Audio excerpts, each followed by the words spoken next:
Pleasant day, STEM learners. This is Sir Peter, your virtual pre-calculus teacher.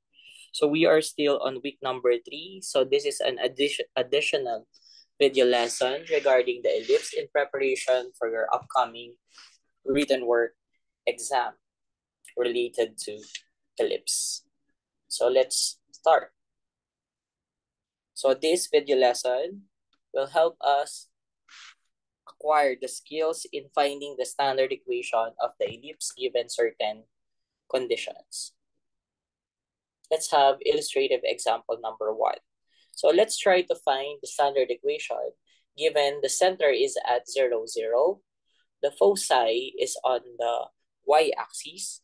The length of the major axis is 12 units and the length of the minor axis is 8 units. So notice that the length of the major axis will give us a clue about 2A. So to get the A distance, we need to get half of 12. So that's a positive negative 6. And the length of the minor axis gives us the length 2B. So we have B, cutting it into half, 8 units. So that will become positive negative 4. And since we have a foci on the y-axis, we have a vertical ellipse. So the denominator of the x part must be less than the denominator of the y part. So with that example, the correct answer is x squared over 16 plus y squared over 36 is equal to 1. Notice that the b squared is located here and our a squared is located on the y part. So the position of the denominators is very important because it follows the formula of the vertical ellipse x squared over b squared plus y squared over a squared is equal to 1. Now let's proceed to the second illustrative example. Let us try to find the standard equation of the ellipse given center is at 0, 0. The vertices this time are located along the x-axis. So it means that our ellipse is horizontal.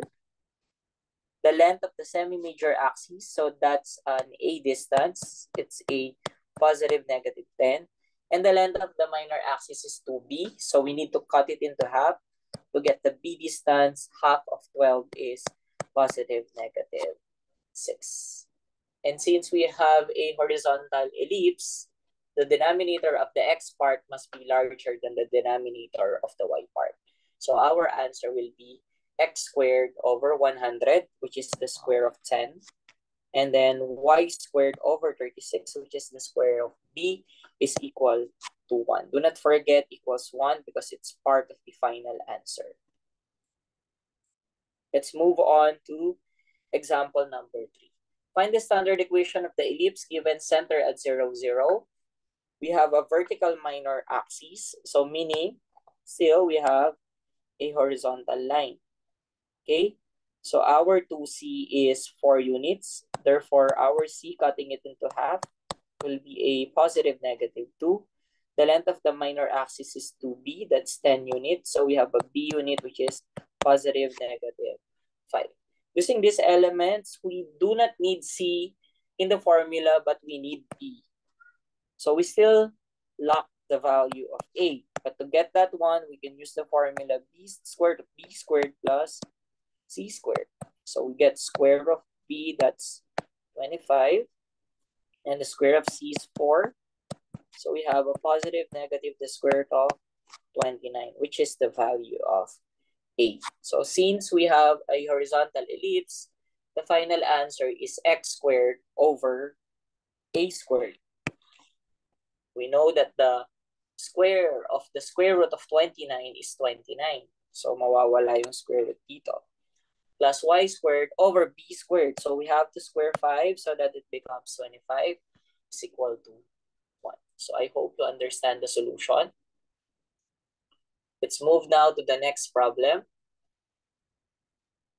Let's have illustrative example number 4. Let's try to find out the standard equation given center is at 0, 0. Vertical minor axis.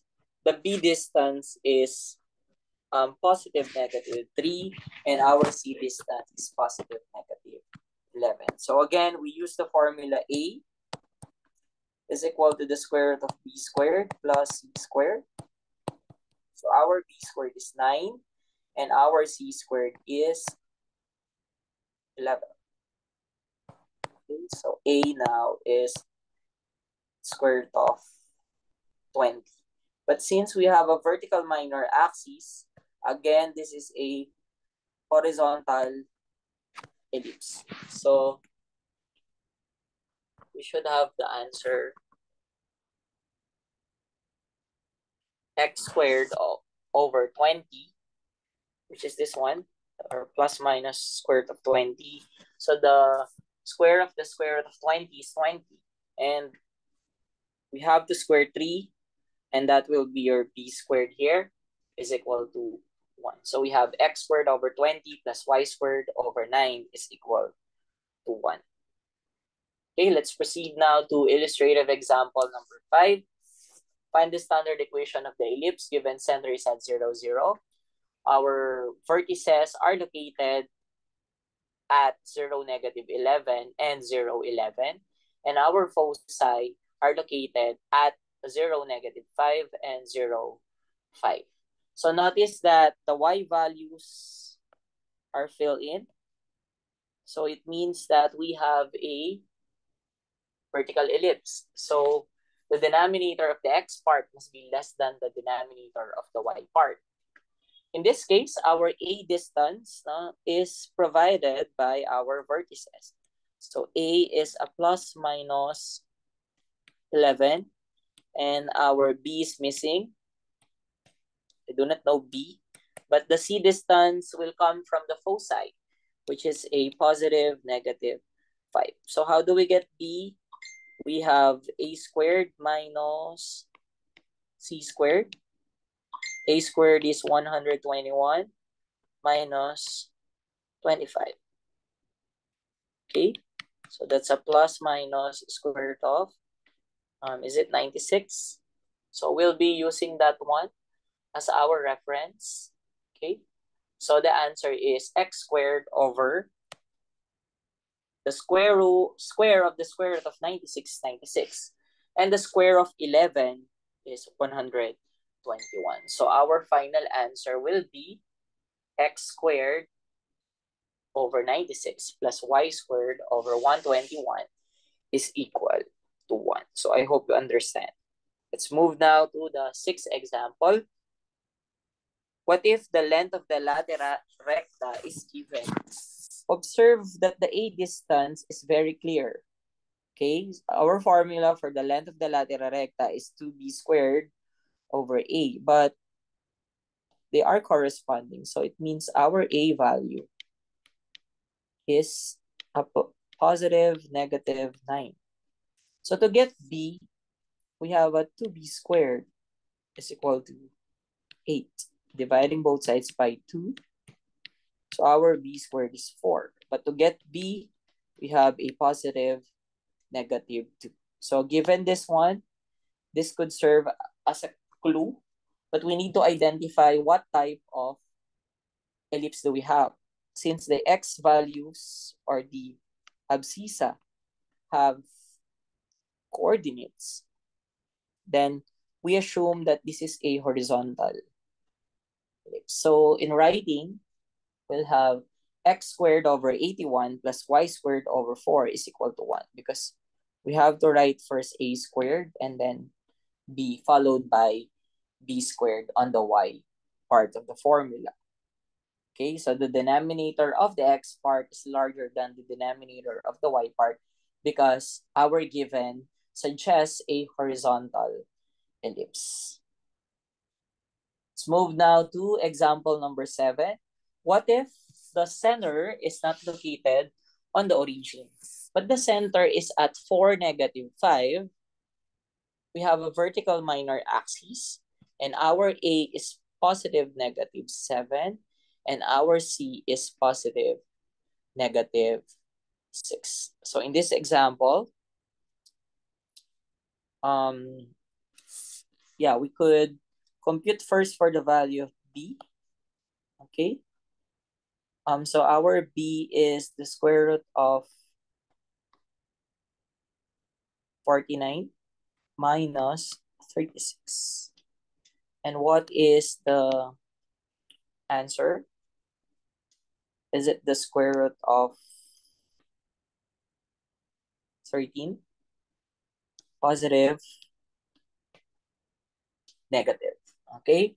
So since we have a vertical minor axis, so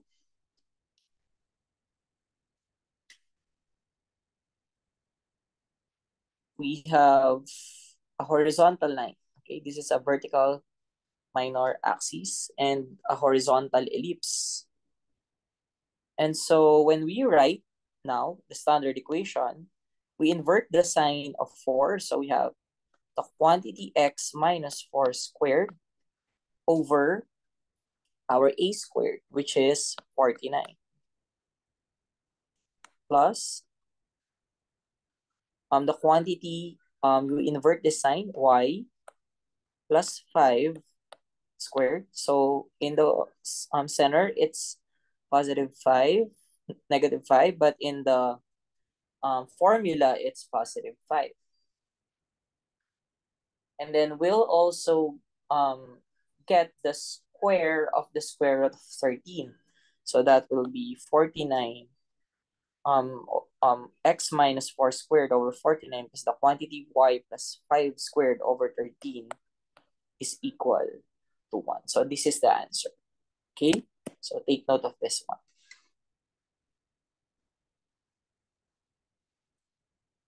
Let's proceed now to the next example.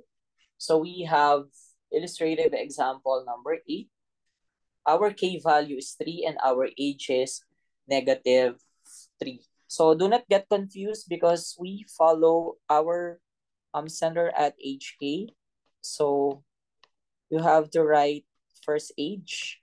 So let's have it. Let's have the quantity x plus 3 squared. So let's leave first the denominators. Then we have y minus 3 squared. Let's leave the denominators and analyze. Okay. With this given example, we have an a value which is 81.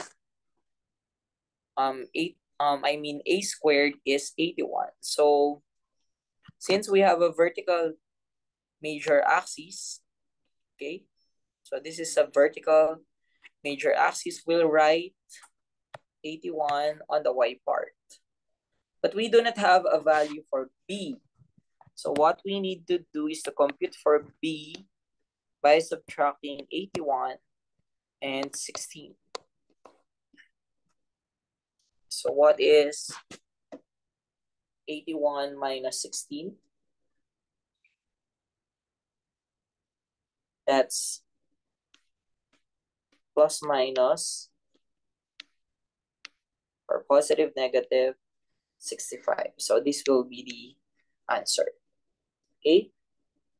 Any question? I'll erase first. Let's move now to the 9th example. Find the standard equation given center at 3, negative 5. We have a horizontal minor axis. So it means it is a vertical ellipse. The length of the major axis is 16 units. So our A will be cut into half. So we'll have plus minus 8. And then the semi-minor axis is B. It's a plus minus 5. So using this given, so the answer will be the quantity x minus 3 squared. You look at that one, how the formula changes, over 25. Okay, this is the b squared.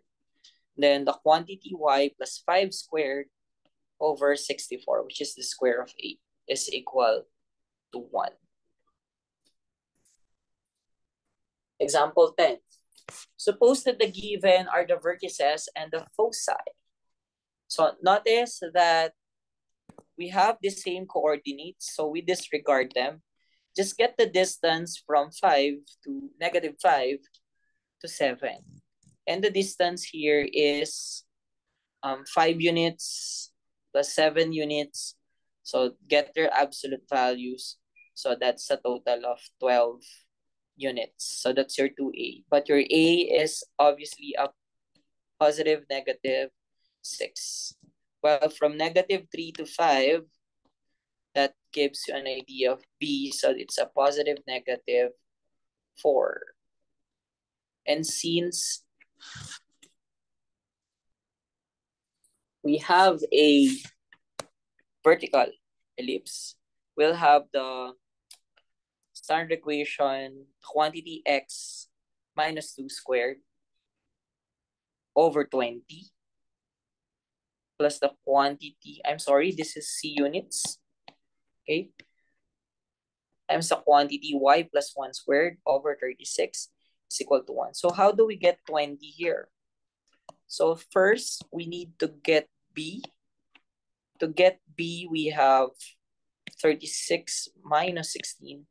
So that will be positive negative square root of 20. Or it's a B is equal to positive negative 2 the square root of 5. So using this one, the square of B is 20. And the square of A is 36. Okay, that one. Following that format. No, I'm so sorry. F sub 1 and F sub 2 does not give you a B distance. Instead, it gives you a C distance. So I stand corrected with that. But you need to find B to get the exact formula. Okay, let's move now to the last example. We have to find the standard equation given center is at 0, negative 4. The vertices gives us the value of our A from 1 to 11. Look at 1 to 11. So that's 10. So we have a positive, negative 5. And then the distance from negative 3 to 1 is positive, negative 2. And it seems that we have a horizontal ellipse. So the answer will be, instead of the quantity x minus 0 squared, we simply write x squared over 25, which is the square of A. And then the quantity y plus 4 squared over 4, which is the square of B, is equal to 1. Okay? So I hope you find this illustrative examples. These are 11. You find this helpful for you to be able to recall how to find the standard equation, and this will be your basis for your upcoming written work. Okay, so again, this is Sir Peter, your pre-calculus teacher.